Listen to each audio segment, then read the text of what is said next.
Hello YouTube, we're back with another class guide and we're looking at the Rune Keeper for level 75. If there is a class that I do not have a class guide for at this time, what you can do is on the channel, I do have a video for all classes. That video only showcases the new traceries for 75 that we went from 65 to 75. So there's new traceries that every class can use or can slot, and then the trait points for all of the different classes. If you're looking for gear for those classes that I don't have videos for, sadly those are not up yet. But I do have a video for every single class, every single spec that just quickly showcases the traceries for your legendary weapons and the class trait points. But yeah, so now let's talk about Rune Keeper specifically. And as you can see, of course, I'm at 150, so this is not a legendary server character, but just to get these videos out to you guys sooner so that I don't have to level up every single class and try to keep up with it, this will just make it easier for me to do guides on until I am able to get every class up to the level cap. So the stat numbers won't matter, but we can still talk about virtues and gear, and I can still showcase the traceries and stuff that you'll want. Alrighty. Starting with virtues, this is kind of what I would go with. If you're healing, you could maybe try to go for a little bit more morale, or maybe some extra crit defense, but generally speaking, this is what I'd go for, whether you're lightning, you're fire, or you're healing. If you're at tactical mitigation cap and you want a little bit extra morale, you can put on loyalty instead of justice, as loyalty will give you slightly more morale. But if you still need the tactical mitigation, then justice is just fine. You could also just do tolerance. It's just tolerance, of course, doesn't come with the morale. But yeah, that's the virtues I would recommend. Starting with yellow, this is the 53-point trait setup that we're using. Essentially, at this point, right, we've finished what we want for now from the yellow tree, and we're just getting tactical damage, some extra will for just more stats overall. Eventually, right, buffing up our stone is really good, and getting vivid imagery targets is really, really good. But that will be for future level caps. Looking at our traceries for yellow. So for a yellow line, we will want... You'll want 2 heraldries of the sparrows for the crit rating. You'll want single target attack damage, single target attack crit, scribe spark damage, shocking words, vivid imagery damage, fury of storms, epic conclusion, and ceaseless argument damage, and then 2 heroic precisions. Pretty straightforward, right? We're doing sparrow and heroic precision just for more crit over mastery, because we don't need the mastery, buffing all of our single target damage. The only AoEs that we have in yellow that are lightning abilities, I believe, is actually only vivid imagery. Everything else that's lightning related is single target. I mean, I guess our stone is technically, it hits different targets, but it only targets one thing at a time. So that's why we take the single target damage, and then we're just buffing all of the main sources of our damage. We're buffing Scribe Spark, Shocking Words, Epic Conclusion, Ceaseless Argument. We're then going to the extent of buffing everything with Fury of the Storm damage, and then just Vivid Imagery damage is also just nice to have. Gear-wise, you will want the set from the yellow set from Orthanc. You can take 2 of these pieces. I would recommend, you'll want 4 of the pieces. I'd recommend doing legs, gloves, chest, shoulders, and then if you still need tactical mitigation, or you want some extra crit or crit defense, then you can take the gold helmet from Amelia, and then the boots should be the Great River boots. I wonder if there just happens to be... No, I won't be able to. Okay. The Great River boots gives you crit rating, finesse, and just more morale overall than these boots here. So you just... Because these boots don't have... They're giving you will and fate. There's no vitality on the raid boots. So you take the Great River crafted boots, and you're actually going to get the same, maybe slightly less mastery, but you're gaining more crit, more finesse, and of course vitality. So it's more morale overall.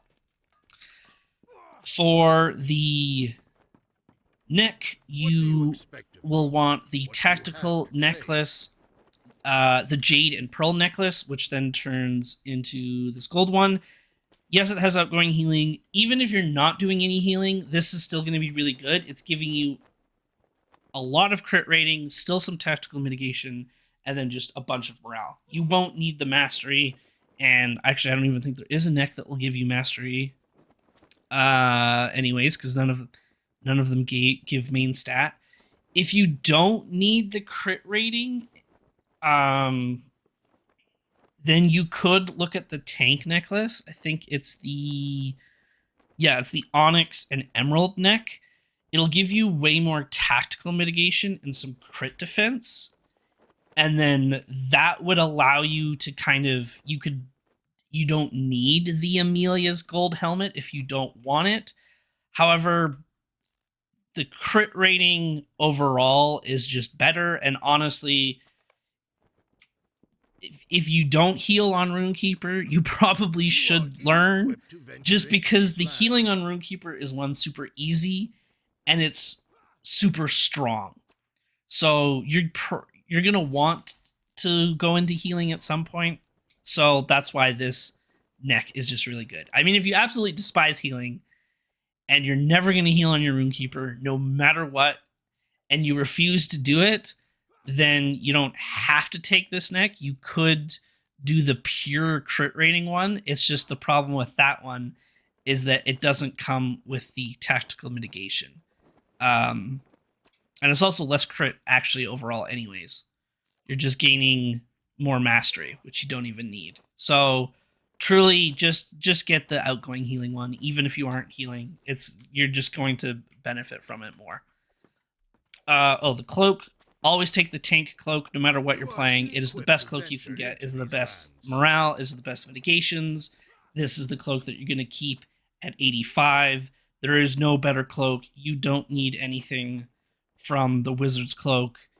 Yes, you could get the crit rating, but you're missing out on a bunch of mitigations, and you're better off having those mitigations on your cloak so that you don't need it elsewhere. Just take the tank cloak.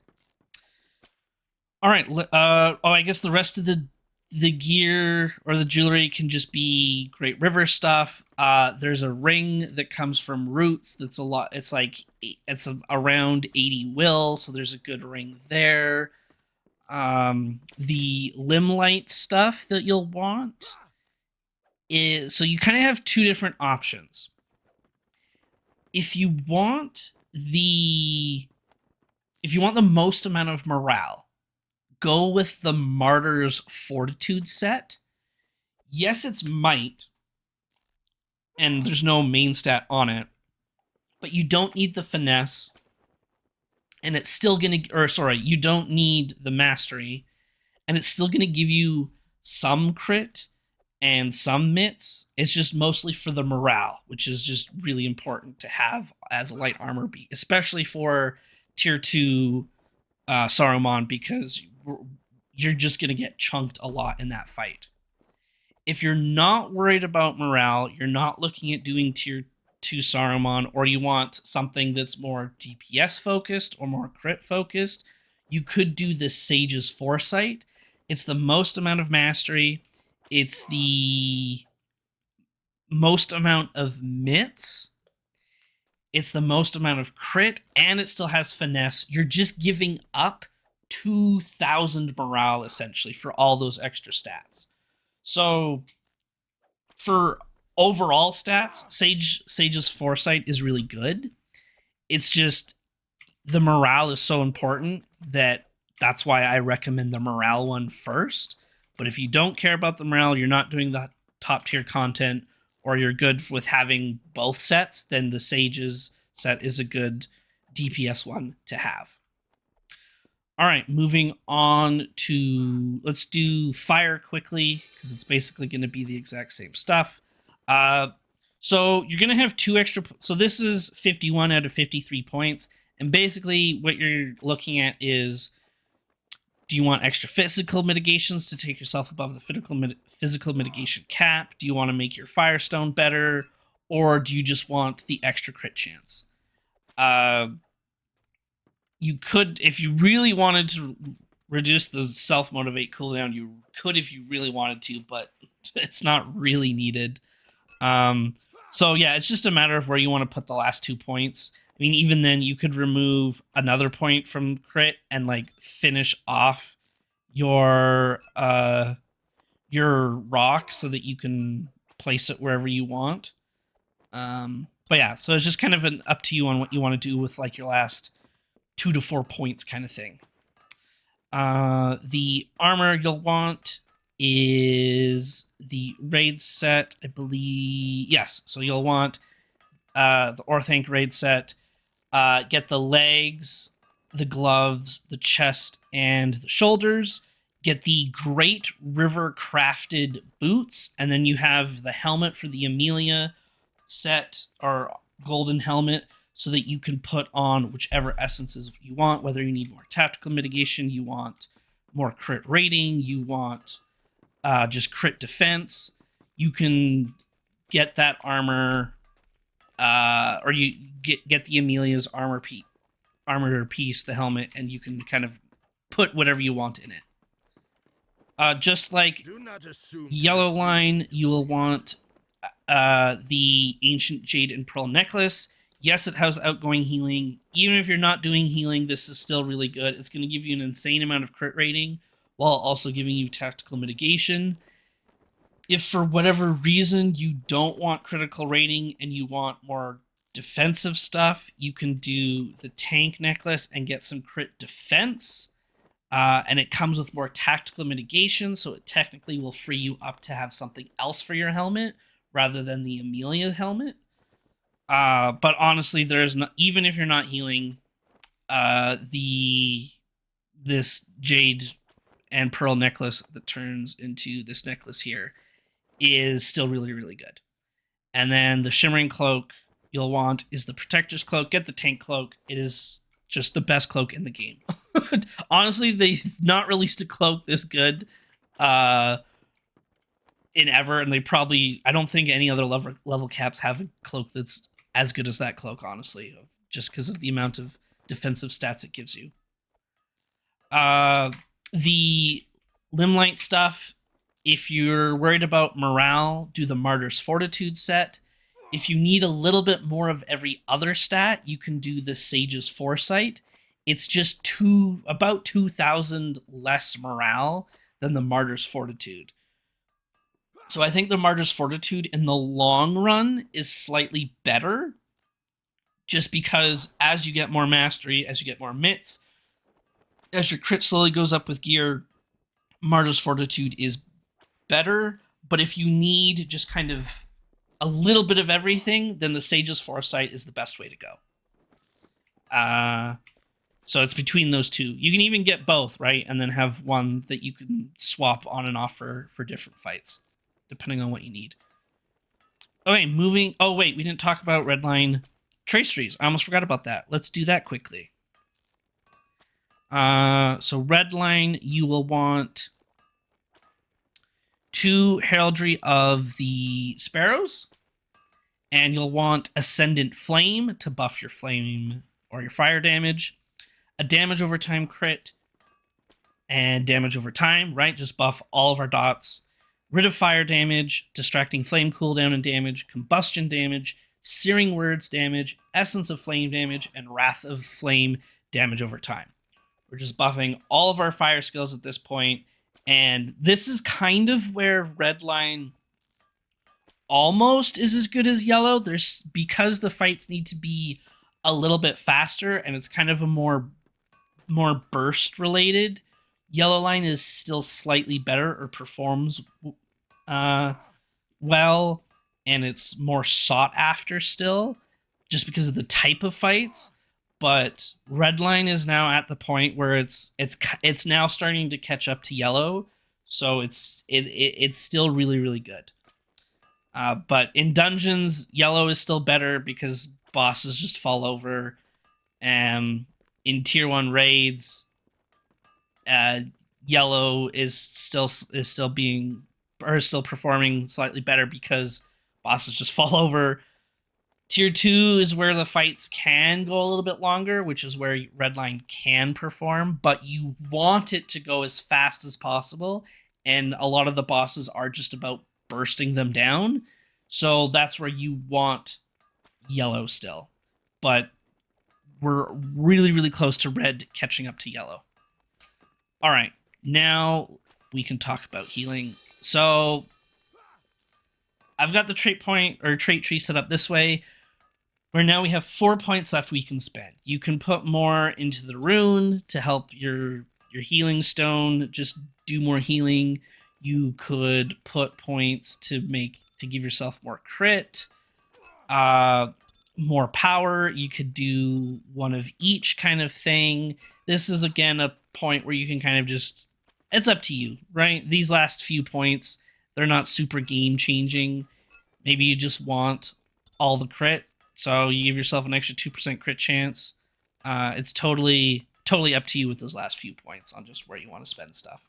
Let's talk about the legacies before I forget, like last time. So, or almost forgot with Redline there.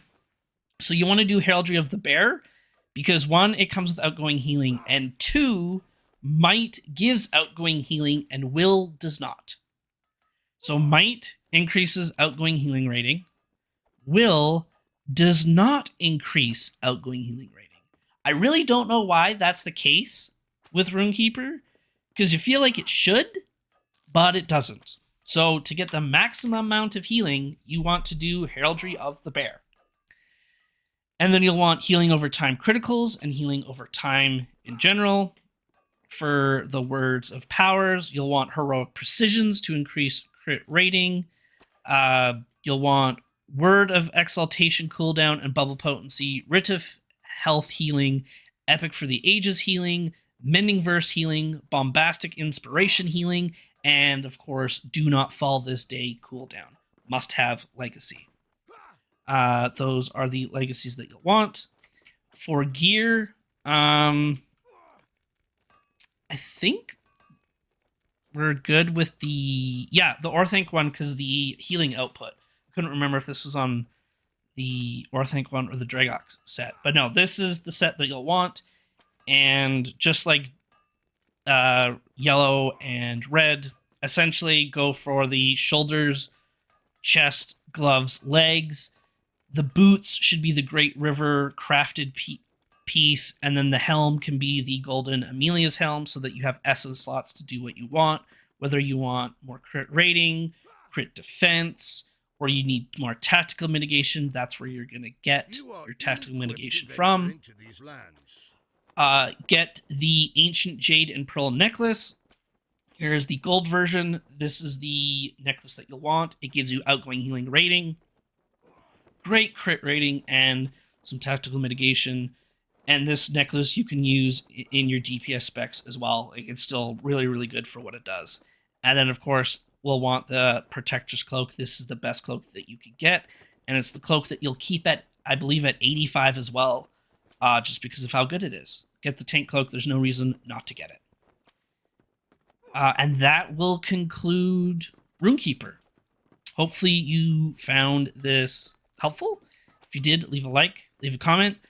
We are really close to our 500 subscribers, and I'm really thankful to you guys for that. The support has been awesome, and because of it, once we do reach our 500 subscribers, I will make an announcement for the channel. There's been something going on behind the scenes recently because of you guys and the support that you guys have shown. And I'm super excited. Those of you who are longtime followers and viewers of the channel might know what I'm referring to. But for those that don't, you'll just have to wait and see for when we hit 500 subscribers. But I'm super excited for it. But yeah, thank you for watching, and I will see you all next time. Bye-bye.